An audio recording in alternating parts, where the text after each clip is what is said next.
ಕೃಷಿ ಒಂದು ಆಹಾರ ಉತ್ಪಾದನಾ ವಿಧಾನವಷ್ಟೇ ಅಲ್ಲದೆ ನಮ್ಮ ರಾಷ್ಟ್ರದ ಪಾರಂಪರಿಕ ಜೀವನ ವಿಧಾನವೂ ಸಹ ಹೌದು. ಸಾವಿರಾರು ವರ್ಷಗಳಿಂದ ನಿರಂತರವಾಗಿ ಸಾಗಿ ಬಂದಿರುವ ಕೃಷಿ ಕಾಲಾನುಸಾರ ಪರಿಸ್ಥಿತಿಗಳಿಗೆ ಅನುಗುಣವಾಗಿ ಹಲವು ರೂಪಾಂತರಗಳಿಗೆ ಒಳಗೊಂಡಿದೆ. ಮೊದಲೆಲ್ಲ ತಮ್ಮ ಮನೆಗೆ ಬೇಕಾದ ಬದುಕಿಗೆ ಅವಶ್ಯಕವಾದ ಅಗತ್ಯಗಳನ್ನು ಪೂರೈಸುತ್ತಿದ್ದ ಕೃಷಿ ತದನಂತರ ವಾಣಿಜ್ಯೀಕರಣದತ್ತ ಸಾಗಿದ್ದು ಇತಿಹಾಸ.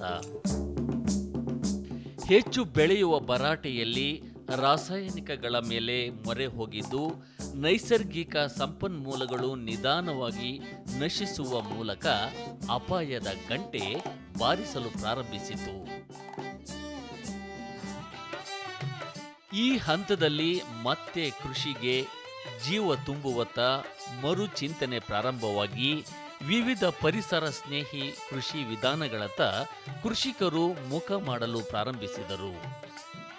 ಇವುಗಳಲ್ಲಿ ಸಾವಯವ ಕೃಷಿ, ನೈಸರ್ಗಿಕ ಕೃಷಿ, ಜೀವ ಚೈತನ್ಯ ಕೃಷಿ, ಹೋಮ ಕೃಷಿ ಹಾಗೂ ಪಾಳೆಕಾರ್ ಶೂನ್ಯ ಬಂಡವಾಳ ಕೃಷಿ ಪದ್ಧತಿಗಳು ಪ್ರಮುಖವಾದವುಗಳು. ಸಾವಯವ ಕೃಷಿ ಅಂತ ಹೇಳಿದ ತಕ್ಷಣವೇ ಏನು ತಮ್ಮ ಗಮನಕ್ಕೆ ಬರಬೇಕು ಅಥವಾ ತಮ್ಮ ಒಂದು ಎಲ್ಲರಲ್ಲೂ ಮೂಡಬೇಕು ಅಂತಂದರೆ, ಸಾವಯವ ಕೃಷಿಯಲ್ಲಿ ನಾವು ಯಾವುದೇ ರೀತಿಯಾದ ಈ ರಾಸಾಯನಿಕಗಳು ಅಂತೇನು ಹೇಳ್ತೀವಿ ಅವುಗಳನ್ನು ಬಳಕೆ ಮಾಡೋ ಹಾಗಿಲ್ಲ. ಅಂದರೆ ಕೃತಕವಾಗಿ ತಯಾರಿಸಿದಂಥ ವಸ್ತುಗಳನ್ನು ಸಾವಯವ ಕೃಷಿಯಲ್ಲಿ ಬಳಕೆ ಮಾಡೋ ಹಾಗಿಲ್ಲ.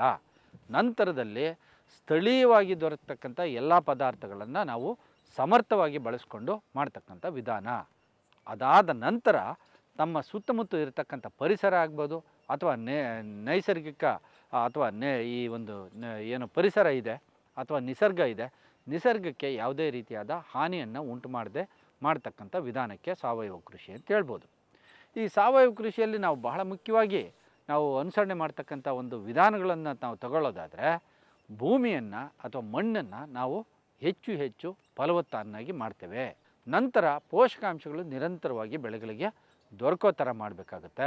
ಅದಾದ ನಂತರ ಈ ಒಂದು ಜೀವ ವೈವಿಧ್ಯತೆ ಏನಿದೆ, ಈ ಜೀವ ವೈವಿಧ್ಯತೆಯನ್ನು ಸಹ ನಾವು ಸಾಕಷ್ಟು ಕಾಪಾಡಿಕೊಳ್ಬೇಕಾಗುತ್ತೆ.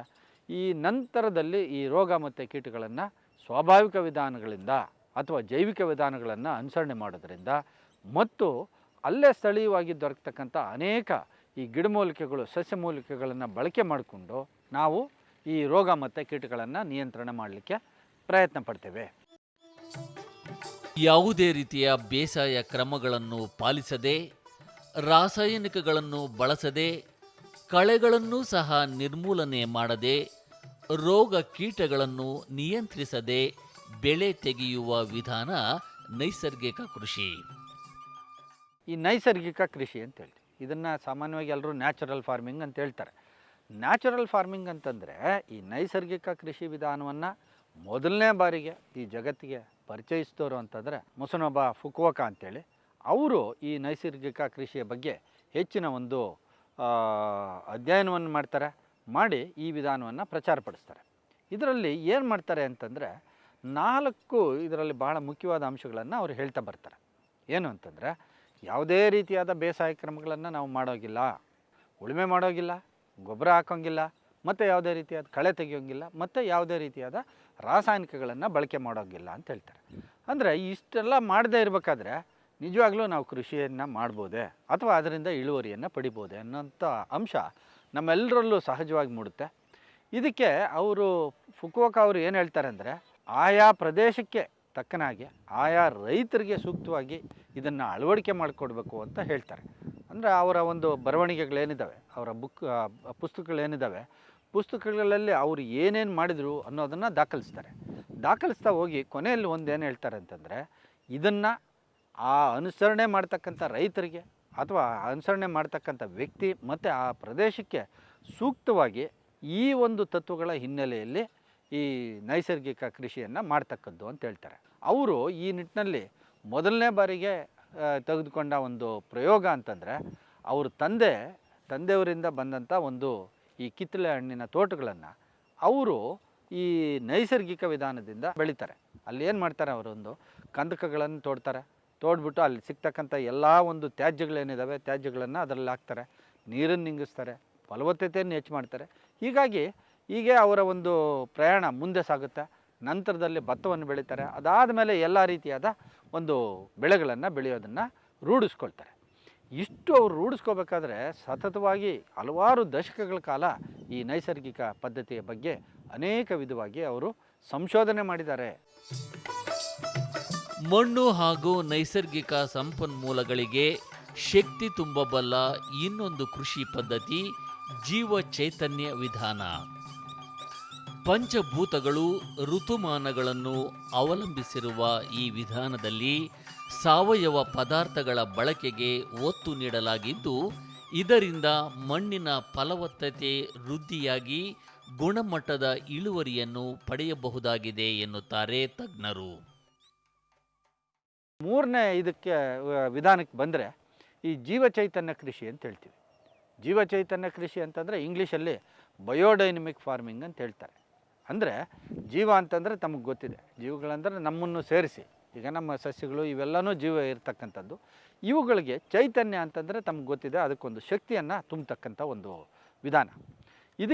ಅದಕ್ಕೋಸ್ಕರ ಇದಕ್ಕೆ ಜೀವಚೈತನ್ಯ ಕೃಷಿ ಅಂತ ಹೇಳ್ತಾರೆ. ಇದನ್ನು ಮೊದಲನೇ ಬಾರಿಗೆ ಪ್ರಚುರಪಡಿಸಿದವರು ಅಂತಂದರೆ ರುಡಾಲ್ಫ್ ಸ್ಟೈನರ್ ಅಂತೇಳಿ 1924ರಲ್ಲಿ ಇವರು ಆಸ್ಟ್ರಿಯಾ ದೇಶದವರು. ಅಂದರೆ ನಾನು ಇವತ್ತು ಏನು ತಮ್ಮ ಗಮನಕ್ಕೆ ತರಲಿಕ್ಕೆ ಇಷ್ಟಪಡ್ತೇನೆ ಅಂತಂದರೆ 1924ರಷ್ಟು ಹಿಂದೆಯೇ ಕೃಷಿಯಲ್ಲಿ ರಾಸಾಯನಿಕಗಳ ಬಳಕೆಯತ್ತ ಒಲವು ಮೂಡ್ತಾ ಇತ್ತು. ಆಗಲೇ ಈ ಯುರೋಪ್ ಮುಂತಾದ ದೇಶಗಳಲ್ಲಿ ಈ ರಾಸಾಯನಿಕಗಳ ಒಂದು ಪರಿಣಾಮ ಕೃಷಿಯಲ್ಲಿ ಕಾಣ್ತಾ ಇತ್ತು ಅಂತ ಹೇಳ್ಬೋದು. ನಂತರದಲ್ಲಿ ಅವರನ್ನು ಕೆಲವಾರು ರೈತರು, ಈ ದ್ರಾಕ್ಷಿ ಬೆಳೆ ಮಾಡ್ತಕ್ಕಂಥವ್ರು ಅವರನ್ನು ಸಂಧಿಸ್ತಾರೆ, ಭೇಟಿ ಮಾಡಿ ನಮ್ಮಲ್ಲಿ ಇಳುವರಿ ಕಡಿಮೆ ಆಗ್ತಾಯಿದೆ, ಏನು ಮಾಡಬೇಕು ಹೇಗೆ ಅಂತ ಹೇಳಿದಾಗ ಅವರು ಅದಕ್ಕೆ ಸಂಬಂಧಪಟ್ಟಾಗೆ ಸುಮಾರು 8 ಪ್ರವಚನಗಳನ್ನು ಕೊಡ್ತಾ ಹೋಗ್ತಾರೆ. ಆ 8 ಪ್ರವಚನಗಳು ಯಾವುದ್ರ ಮೇಲೆ ಇರ್ತವೆ ಅಂತಂದರೆ ನಮ್ಮ ಈ ಪಂಚಭೂತಗಳ ಮೇಲೆ ಇರ್ತವೆ. ಭೂಮಿ, ಆಕಾಶ, ನೀರು, ಅಗ್ನಿ, ಈ ರೀತಿಯಾಗಿ ಎಲ್ಲವನ್ನು ನಾವು ಈ 5 ಪಂಚಭೂತಗಳ ಆಧಾರದ ಮೇಲೆ ಈ ಕೃಷಿಯನ್ನು ಆಧರಿಸಿ ಅವ್ರು ಮಾಡ್ತಾರೆ. ಇದರಲ್ಲಿ ಈ ಹುಣ್ಣಿಮೆ ಮತ್ತು ಪೌರ್ಣಿಮೆಗೆ ಭಾಳಷ್ಟು ಒತ್ತನ್ನು ಕೊಡ್ತಾರೆ. ಅದಲ್ಲದೆ ಈ ನಮ್ಮ ಹಸುವಿನ ಕೊಂಬೇನಿದೆ, ಹಸುವಿನ ಕೊಂಬಲ್ಲಿ ಹಲವಾರು ರೀತಿಯಾದ ಒಂದು ವಸ್ತುಗಳನ್ನು ಹಾಕಿ, ಉದಾಹರಣೆಗೆ ಹೇಳೋದಾದರೆ ಸಗಣಿ ಹಾಕ್ತಾರೆ. ಅದಕ್ಕೆ ಪೂರಕವಾಗಿ ಹಲವಾರು ಈ ಕೃಷಿಗೆ ಪೂರಕವಾಗ್ತಕ್ಕಂಥ ವಸ್ತುಗಳನ್ನು ಹಾಕಿ ಅದನ್ನು ವರ್ಷದ ಯಾವುದೋ ಒಂದು ನಿಗದಿಯಾದ ಕಾಲದಲ್ಲಿ ಭೂಮಿಯಲ್ಲಿ ಊತಾಕ್ತಾರೆ. ಊತು ಹಲವಾರು ತಿಂಗಳುಗಳ ಕಾಲ ಅದು ಭೂಮಿಯಲ್ಲಿ ಮಾಗಿ ಅದು ಕಳಿತು ಅದರದೇ ಆದ ವಿಶಿಷ್ಟವಾದ ಒಂದು ಪೋಷಕಾಂಶವಾಗಿ ಪರಿವರ್ತನೆ ಆಗಬೇಕು ಅಂತ ಹೇಳ್ತಾರೆ. ಅದನ್ನು ಉಳೋದಕ್ಕೆ ಮತ್ತು ತೆಗೆಯೋದಕ್ಕೆ ನಿಗದಿಯಾದ ಒಂದು ಕ್ಯಾಲೆಂಡರ್ ಅಂತೇನಿದೆ ಅಥವಾ ಸಮಯ ಏನಿದೆ ಆ ಸಮಯದಂತೆ ಇದನ್ನು ಮಾಡ್ತಾರೆ. ಬಂದಂಥವನ್ನ ಅದನ್ನು ಬೆಳೆಗಳ ಒಂದು ಉತ್ಪಾದನೆ ಹೆಚ್ಚು ಮಾಡಲಿಕ್ಕೆ ಅಥವಾ ಬೆಳೆಗಳ ಬೆಳವಣಿಗೆ ಹೆಚ್ಚು ಮಾಡಲಿಕ್ಕೆ ಬಳಸ್ತಾರೆ. ಇದರಲ್ಲಿ BD 500ರಿಂದ BD 508ರವರೆಗೂ ಈ ಒಂದು 9 ವಿಧವಾದ ಅವ್ರದ್ದೇ ಆದ ಒಂದು ಫಾರ್ಮುಲಾ ಅಂತ ಹೇಳ್ಬೋದು, ಅಥವಾ ಅವ್ರದ್ದೇ ಆದ ಒಂದು ಫಾರ್ಮುಲೇಷನ್ಸನ್ನ ಮಾಡಿದ್ದಾರೆ. ಇವುಗಳನ್ನು ಬೇರೆ ಬೇರೆ ಬೆಳೆಗಳಿಗೆ ಬೇರೆ ಬೇರೆ ಕಾರಣಗಳಿಗೆ ಹಾಕಿ ಬೆಳೆಯೋದಕ್ಕೆ ಬಳಕೆ ಮಾಡ್ತಾರೆ. ಕೌ ಪಿಟ್ ಪ್ಯಾಟ್ ಅಂತ ಹೇಳ್ತಾರೆ. ಅಂದರೆ ನಾವು ಈ ಭೂಮಿಯಲ್ಲಿ ಇದನ್ನು ಗುಂಡಿಯನ್ನು ತೋಡಬೇಕಾಗುತ್ತೆ. ಆ ಗುಂಡಿಗೆ ಸಗಣಿ ಹಾಕ್ತೀವಿ. ಸಗಣಿ ಹಾಕಬೇಕಾದ್ರೆ ಈ BD ಫಾರ್ಮುಲೇಷನ್ಸ್ ಅಂತ ನಾನು ಏನು ಹೇಳಿದೆ, ಆ ಒಂದು ಯಾವ ಬೆಳೆಗೆ ಬಳಸಬೇಕು ಅದನ್ನು ಹಾಕಿ ಚೆನ್ನಾಗಿ ಮಿಶ್ರಣ ಮಾಡಿ ಅದನ್ನು ಚೆನ್ನಾಗಿ ತುಳಿತಾರೆ. ತುಳಿದ್ಬಿಟ್ಟು ಆ ಒಂದು ಗುಂಡಿಗಳಲ್ಲಿ ಹಾಕಿ ಅದನ್ನು ಮುಚ್ಚಿಬಿಡ್ತಾರೆ. ಮುಚ್ಚಿ ಸುಮಾರು 3ರಿಂದ 4 ತಿಂಗಳ ಕಾಲ ಅದು ಚೆನ್ನಾಗಿ ಕಳೆಯುತ್ತೆ. ಕಳೆದ ನಂತರ ಪುಡಿ ಆಗುತ್ತೆ. ಅದನ್ನು ಬೆಳೆಗಳನ್ನು ಬೆಳೆಯೋದಕ್ಕೆ ಬಳಸ್ತಾರೆ. ಇದು ಭಾಳ ಸಂಕ್ಷಿಪ್ತವಾಗಿ ಜೀವಚೈತನ್ಯ ಕೃಷಿ. ಶಾಶ್ವತ ಕೃಷಿ ಮತ್ತೊಂದು ಪಾರಂಪರಿಕ ಕೃಷಿ ವಿಧಾನವಾಗಿದ್ದು, ಒಂದೇ ಪ್ರದೇಶದಲ್ಲಿ ಪದೇ ಪದೇ ಕೃಷಿ ಚಟುವಟಿಕೆ ಕೈಗೊಳ್ಳದೆ ಹಲವು ವಿನ್ಯಾಸಗಳಲ್ಲಿ ಬೆಳೆ ಪರಿವರ್ತನೆ ಮೂಲಕ ಗುಣಮಟ್ಟದ ಇಳುವರಿ ಪಡೆಯಬಹುದಾಗಿದೆ. ಮತ್ತೊಂದು ಕೃಷಿ ಅಂತಂದರೆ ಈ ಶಾಶ್ವತ ಕೃಷಿ ಅಥವಾ ಪರ್ಮಾಕಲ್ಚರ್ ಅಂತ ಹೇಳ್ತೀವಿ. ಇದನ್ನು ಮೋಲಿಸನ್ ಅಂತಕ್ಕಂಥ ಒಬ್ಬ ವಿಜ್ಞಾನಿ, ಆಸ್ಟ್ರೇಲಿಯಾದವರು, ಅವರು ಇದನ್ನು ಮೊದಲನೇ ಬಾರಿಗೆ ಇದಕ್ಕೆ ಹೆಚ್ಚಿನ ಒಂದು ಮಹತ್ವ ಕೊಟ್ಟು ಪ್ರಚಾರ ಮಾಡ್ತಾರೆ. ಅಂದರೆ ಇದನ್ನು ನಾನು ತಮಗೆ ಒಂದು ಏನು ಹೇಳ್ಬೋದು ಅಂತಂದರೆ, ಈಗ ಭಾಳ ಹಳಬರು ಏನಿದ್ದೀರಿ, ಈ ಕೈ ತೋಟಗಳು ಅಥವಾ ಹಿತ್ತಲುಗಳಲ್ಲಿ ಇರ್ತಕ್ಕಂಥ ಪಾತಿಗಳೇನಿದ್ದಾವೆ, ಅದೇ ಒಂದೇ ಪಾತಿಯಲ್ಲಿ ನಾವು 2-3 ಬೆಳೆಗಳನ್ನು ಬೆಳೀತಕ್ಕಂಥದ್ದನ್ನು ನಾವು ನೋಡ್ತಾ ಇದ್ವಿ. ಈ ಶಾಶ್ವತ ಕೃಷಿಯಲ್ಲಿ ಏನು ಮಾಡ್ತಾರೆ ಅಂದರೆ, ಯಾವುದೇ ಒಂದು ಪ್ರದೇಶವನ್ನು ಅಲ್ಲಿ ನಾವು ಉಳುಮೆ ಅದೆಲ್ಲ ಮಾಡೋದಕ್ಕೆ ಹೋಗೋದಿಲ್ಲ. ಅದನ್ನು ಶಾಶ್ವತವಾಗಿ ಅದಕ್ಕೆ ಗೊಬ್ಬರ ಗೋಡನ್ನು ಹಾಕ್ತಾ ಬಂದು ಆ ಒಂದು ಮಣ್ಣಿನ ಗುಣಗಳನ್ನು ಹೆಚ್ಚಿಗೆ ಮಾಡಲಿಕ್ಕೆ ಪ್ರಯತ್ನ ಪಡ್ತಾರೆ. ಅದರಲ್ಲಿ ಸಾಮಾನ್ಯವಾಗಿ ಈ ಒಂದು ಬೇಸಾಯ ಕ್ರಮಗಳೇನಿದ್ದಾವೆ, ಬೇಸಾಯಕ್ಕೆ ನಾವು ಮಾಡ್ತಕ್ಕಂಥದ್ದು ಉಳುಮೆ ಆಗ್ಬೋದು, ಅಗತೆ ಆಗ್ಬೋದು, ಇವುಗಳನ್ನು ಕಡಿಮೆ ಮಾಡ್ತಾರೆ. ಆದಷ್ಟು ಕಡಿಮೆ ಮಾಡಿ ಆ ಒಂದು ಪ್ರದೇಶದಲ್ಲಿರ್ತಕ್ಕಂಥ ಫಲವತ್ತತೆಯನ್ನು ಹೆಚ್ಚು ಮಾಡಿ ಅದರಲ್ಲಿ ಒಂದು ಬೆಳೆಯ ನಂತರ ಮತ್ತೊಂದು ಬೆಳೆಯನ್ನು ಈ ರೀತಿಯಾಗಿ ಪರಿವರ್ತನೆ ಮಾಡ್ತಾ ನಿರಂತರವಾಗಿ ಬೆಳೀತಕ್ಕಂಥ ಒಂದು ಕೃಷಿ ವಿಧಾನಕ್ಕೆ ಶಾಶ್ವತ ಕೃಷಿ ಅಂತಾರೆ. ಇದಕ್ಕೆ ಏನಾಗಿದೆ ಅಂದರೆ ಅನೇಕ ವಿನ್ಯಾಸಗಳಿದ್ದಾವೆ. ಅಂದರೆ ನಾವು ಇದನ್ನು ಶಾಶ್ವತ ಕೃಷಿಯನ್ನು ಭಾಳಷ್ಟು ದೊಡ್ಡ ದೊಡ್ಡ ಪ್ರದೇಶಗಳಲ್ಲಿ ಬೆಳೆದೇ ಇದ್ದರೂ ಈಗ ಸಣ್ಣ 1 ಎಕರೆ 2 ಎಕರೆ ಅಥವಾ ಅದಕ್ಕಿಂತ ಕಡಿಮೆ ಪ್ರದೇಶದಲ್ಲಿ ಬೆಳೀತಕ್ಕಂಥ ಅನೇಕ ಪ್ರಯೋಗಗಳು ಪ್ರಪಂಚದಾದ್ಯಂತ ಬಂದಿವೆ. ಭಾರತದ ಪಾರಂಪರಿಕ ಕೃಷಿಯ ಒಂದು ಭಾಗವಾಗಿ ಹೋಮ ಕೃಷಿ ಸಹ ಅನುಕರಣೆಯಲ್ಲಿದ್ದು, ಸಾಂಪ್ರದಾಯಿಕ ಅಗ್ನಿಕುಂಡದ ಬಳಕೆ ಬೆಳೆಗಳ ಮೇಲೆ ಧನಾತ್ಮಕ ಪರಿಣಾಮ ಉಂಟುಮಾಡಿ ರೋಗಗಳ ಬಾಧೆ ಕುಂಠಿತವಾಗುವುದರ ಜೊತೆ ಉಪಕಾರಿ ಕೀಟಗಳ ಸಂಖ್ಯೆ ಹೆಚ್ಚಾಗಿ ಉತ್ತಮ ಇಳುವರಿ ಪಡೆಯಬಹುದಾಗಿದೆ. ಮತ್ತೊಂದು ಕೃಷಿ ವಿಧಾನ ಅಂತಂದರೆ ಹೋಮ ಕೃಷಿ ಅಂತ ಹೇಳ್ತಾರೆ. ಈ ಹೋಮ ಕೃಷಿ ಅಂತಂದರೆ ಇದು ಎಲ್ರಿಗೂ ಗೊತ್ತಿರೋದೆ. ಹೋಮ ಅಂತಂದರೆ ಎಲ್ಲರ ಒಂದಲ್ಲ ಒಂದು ಸಂದರ್ಭದಲ್ಲಿ ಹೋಮಗಳನ್ನು ಅಥವಾ ಹೋಮ ನಮ್ಮ ಮನೆಗಳಲ್ಲೂ ಮಾಡಿಸಿರ್ಬೋದು ಅಥವಾ ಯಾರೋ ಮನೆಯಲ್ಲಿ ಮಾಡಿದಾಗ ನಾವು ಹೋಗಿರ್ತಕ್ಕಂಥದ್ದು ಎಲ್ರಿಗೂ ಗೊತ್ತೇ ಇದೆ. ಅಂದರೆ ತಾವು ಅನ್ಬೋದು ಏನಪ್ಪ ಆ ಹೋಮಕ್ಕೂ ಈ ಬೆಳೆಯೋದಕ್ಕೂ ಏನು ಸಂಬಂಧ ಅಂತ. ಇದನ್ನು ಸಾಯಿ ಪರಂಜಪೆ ಅಂತೇಳಿ ನಮ್ಮ ದೇಶದವರೇ ಆದಂಥವರು ಈ ಹೋಮ ಕೃಷಿಯನ್ನು ಪ್ರಚಾರ ಮಾಡ್ತಾರೆ. ಇದರಲ್ಲಿ ಏನು ಮಾಡ್ತೀವಿ ಅಂತಂದರೆ ಈ ನಾವು ಅಗ್ನಿಕುಂಡಕ್ಕೆ ಏನು ಬೇಕೋ ಅದನ್ನು ಅಗ್ನಿಕುಂಡ ಇರುತ್ತೆ, ಅದು ತಾಮ್ರದ್ದು ಇರುತ್ತೆ. ಆ ತಾಮ್ರದ ಅಗ್ನಿಕುಂಡದಲ್ಲಿ ಬೆಳಗ್ಗೆ ಮತ್ತು ಸಂಜೆ ನಿಗದಿಯಾದ ಸಂದರ್ಭದಲ್ಲಿ ಇದಕ್ಕೆ ಇದರದೇ ಆದ ಒಂದು ಟೈಮ್ ಟೇಬಲ್ ಇದೆ, ಏನು ವೇಳಾಪಟ್ಟಿ ಇದೆ. ಬೆಳಗ್ಗೆ ಎಷ್ಟೊತ್ತಿಗೆ ನೀವು ಹೋಮ ಮಾಡಬೇಕು, ಸಂಜೆ ಎಷ್ಟೊತ್ತಿಗೆ ಮಾಡಬೇಕು ಅನ್ನೋದಿದೆ. ಇದು ಸೂರ್ಯ ಉದಯವಾಗ್ತಕ್ಕಂಥ ಸಂದರ್ಭದಲ್ಲಿ ಒಂದು ಸಾರಿ ಮತ್ತು ಸೂರ್ಯ ಅಸ್ತಮಾನದಲ್ಲಿ ಒಂದು ಸಾರಿ, 2 ಸಾರಿ ಈ ಒಂದು ಮಂತ್ರಗಳನ್ನು ನಾವು ಪಠಣ ಮಾಡಬೇಕಾಗುತ್ತೆ. ಪಠಣ ಮಾಡಿ ಆ ಒಂದು ಯಾವ ಪ್ರದೇಶದಲ್ಲಿ ನಾವು ಈ ಒಂದು ಬೆಳೆಯನ್ನು ಬೆಳೀತಾ ಇದ್ದೀವಿ ಅಲ್ಲೇ ಮಾಡಬೇಕಾಗುತ್ತೆ. ಅಲ್ಲಿ ಇದಕ್ಕೆ ಬೇಕಾಗ್ತಕ್ಕಂಥ ಸಾಮಗ್ರಿಗಳು ಏನು ಅಂತಂದರೆ ಸಣ್ಣದ ಒಂದು ತಾಮ್ರದ ಒಂದು ಹೋಮದ ಕುಂಡ ಬೇಕಾಗುತ್ತೆ. ಅಲ್ಲಿ ಕಾಳು ಅದು ಇಟ್ಕೊಳ್ಳೋದಕ್ಕೆ ಒಂದು ತಾಮ್ರದ ಪದಾರ್ಥ ಬೇಕಾಗುತ್ತೆ, ಚಮಚ ಬೇಕಾಗುತ್ತೆ. ಆ ನಂತರದಲ್ಲಿ ಈ ಮತ್ತೆ ಬಹಳ ಮುಖ್ಯವಾಗಿ ಬೇಕಾಗ್ತಕ್ಕಂಥದ್ದು ದೇಶಿ ಹಸುವಿನಿಂದ ಮಾಡ್ತಕ್ಕಂಥ ಬೆರಣಿ ಬೇಕಾಗುತ್ತೆ. ಹಾಗೆಯೇ ಈ ಒಂದು ದೇಶಿ ತಳಿಗಳಿಂದ ಬಂದಂಥ ಅಕ್ಕಿ ಕಾಳು ಬೇಕಾಗುತ್ತೆ. ಅಕ್ಕಿ ಕಾಳು ಅಂತಂದರೆ ಇದಕ್ಕೆ ಏನು ಮಾಡಬೇಕು, ಅದರಲ್ಲಿ ಸಿಪ್ಪೆ ಸುಲಿತಾರೆ. ಅದಕ್ಕೆ ಅಂದರೆ ಮಿಲ್ಗೆ ಹಾಕೋದಕ್ಕಿಂತ ಅದ್ರ ಮೇಲೆ ಸಿಪ್ಪೆ ಸುಲಿದಿದ್ದಾದರೆ ಭಾಳ ಸೂಕ್ತ ಅಂತ ಅನ್ನೋದನ್ನು ಹೇಳ್ತಾರೆ. ಅದು ಬೇಕಾಗುತ್ತೆ. ದೇಸಿ ಹಸುವಿನ ತುಪ್ಪ ಬೇಕಾಗುತ್ತೆ.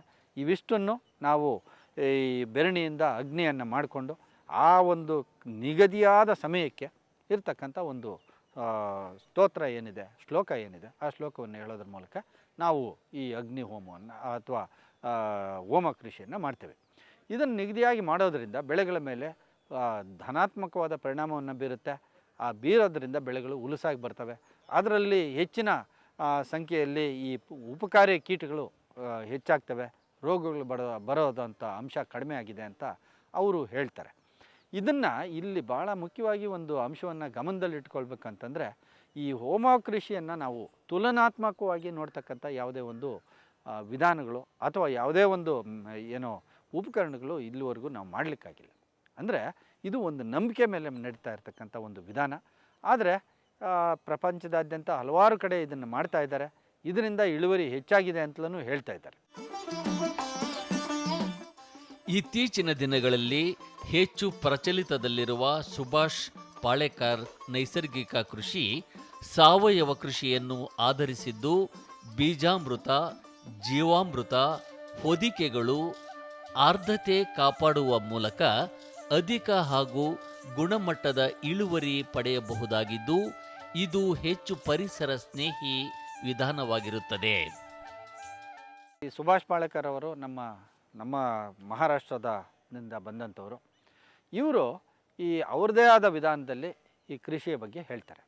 ಏನಂತಂದರೆ ಇವರೇ ಹೇಳುವಾಗೆ ಈ ಪದ್ಧತಿಯಲ್ಲಿ 4 ಚಕ್ರಗಳಿದ್ದಾವೆ ಅಂತ ಹೇಳ್ತಾರೆ. ಇವು 4 ಈ ಒಂದು ರಥದ ಚಕ್ರಗಳು ಅಂತ ಹೇಳ್ತಾರೆ ಅಥವಾ ಕೃಷಿಯ ಚಕ್ರಗಳು ಅಂತ ಹೇಳ್ತಾರೆ.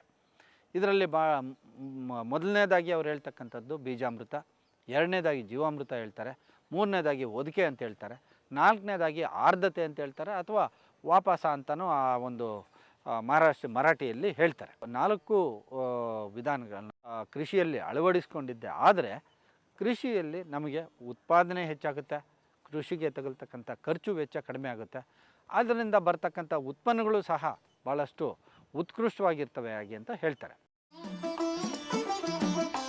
ಒಟ್ಟಾರೆ ಅಧಿಕ ಉತ್ಪಾದನೆಯ ಜೊತೆಯಲ್ಲಿ ನೈಸರ್ಗಿಕ ಸಂಪನ್ಮೂಲಗಳಿಗೆ ಮತ್ತೆ ಜೀವ ತುಂಬುವ ಈ ಎಲ್ಲ ವಿಧಾನಗಳು ಕೃಷಿ ಹಾಗೂ ಪರಿಸರ ಎರಡನ್ನೂ ಉಳಿಸುವ ಮೂಲಕ ಒಟ್ಟಾರೆ ಸುಸ್ಥಿರತೆಗೆ ಒತ್ತು ನೀಡುತ್ತಿದ್ದು, ಇವುಗಳ ಜಾಣತನದ ಆಯ್ಕೆ ಕೃಷಿಕರ ಮುಂದಿದೆ.